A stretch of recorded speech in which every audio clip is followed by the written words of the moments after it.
Je pense que c'est le pire sentiment qu'un parent peut avoir.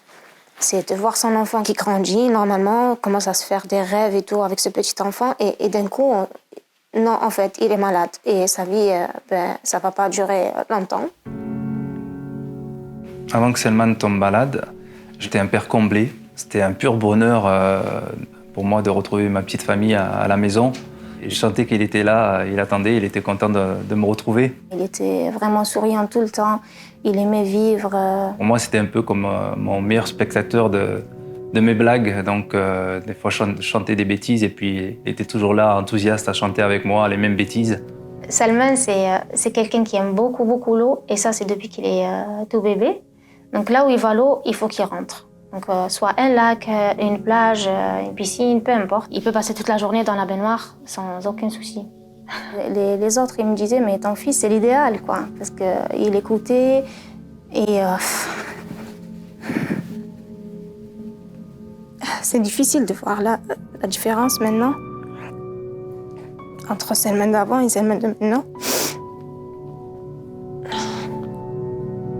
Là où je l'amenais, pédiatre ou autre, me disait mais il est intelligent, il est très intelligent le petit. Là on voit plus rien de tout ça, donc tout est parti. S'il n'avait pas cette maladie, je suis sûre qu'il aurait été premier de sa classe, on va dire. Quand Selman il a commencé à tomber malade, c'était la panique. C'était l'incompréhension totale. J'avais peur.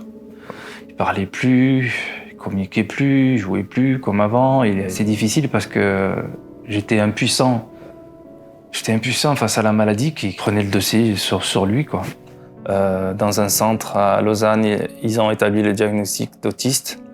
Die Agu-Patienten haben schon ab jungen Jahren dann Probleme mit der Kommunikation mit anderen Menschen. Und das ist auch typisch für Autismus, deshalb wird es auch verwechselt. Aber erst später wird diese Autismusdiagnose dann revidiert. À l'hôpital de Fribourg, à la Scheffer, ils ont décidé de continuer d'approfondir les examens, de nouveaux examens, et ils ont révélé que Selman était atteint d'une maladie génétique neurodégénérative. C'était comme si ma vie s'arrêtait. Agu ist Aspartylglucosaminorie.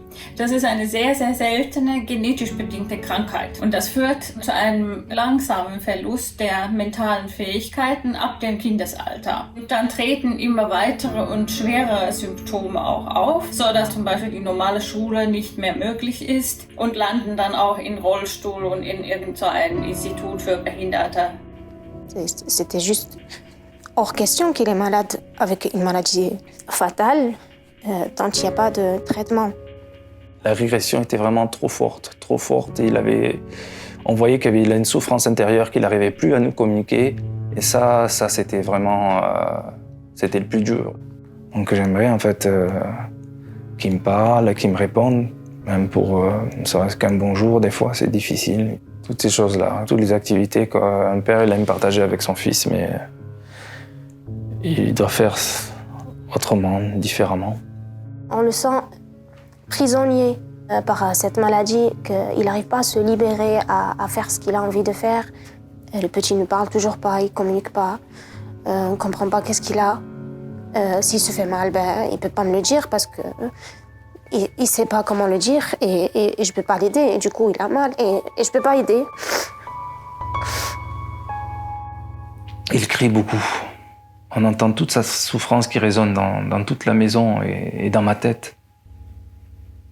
Il fallait, dans la seconde, se projeter avec les pires choses qu'on puisse imaginer en tant que parent. Avec ma femme, on essaie de se soutenir, de trouver des solutions, d'accepter cette épreuve. Avoir de la famille ou des amis qui nous entourent, qui nous encouragent, qui sont à nos côtés, ça aurait beaucoup aidé. J'aurais aimé avoir, par exemple, ma mère, ma sœur, à côté qui m'aident. Mais moi, je me sens vraiment toute seule avec les petits, courir à droite, à gauche pour les rendez-vous. Personnellement, je me suis plus réfugié dans le travail. C'est peut-être une sorte de déni, mais le travail, ça m'a aidé à surmonter, en rentrant du travail. La triste réalité de sa maladie me rattrapait à chaque fois. Donc un jour, avec Selman, il était dans le parc, sur la balançoire. Je sais pas ce qui s'est passé dans ma tête à ce moment-là, mais c'était comme une révolte. Je ne pouvais pas rester comme ça, il fallait que je trouve quelque chose, un début d'information sur un traitement pour avoir un espoir auquel se rattacher. On a rencontré Julia. Julia, donc, qui est la mère de famille, qui a aussi 2 autres enfants atteints d'AGU et qui nous a communiqué. Donc, ils avaient fait des avancées très importantes, qu'il y avait un traitement qui était sur le point d'être produit. C'était vraiment plus qu'un espoir et concrètement, on avait un nouvel objectif qui était maintenant de guérir Selman. Also eine Gentherapie ist, wenn ein Gen, der defekt ist, durch einen gesunden Gen ersetzt wird. Und dadurch hoffen wir dann auch, dass wir bei diesen Erkrankungen dann Krankheitssymptome gelindert werden.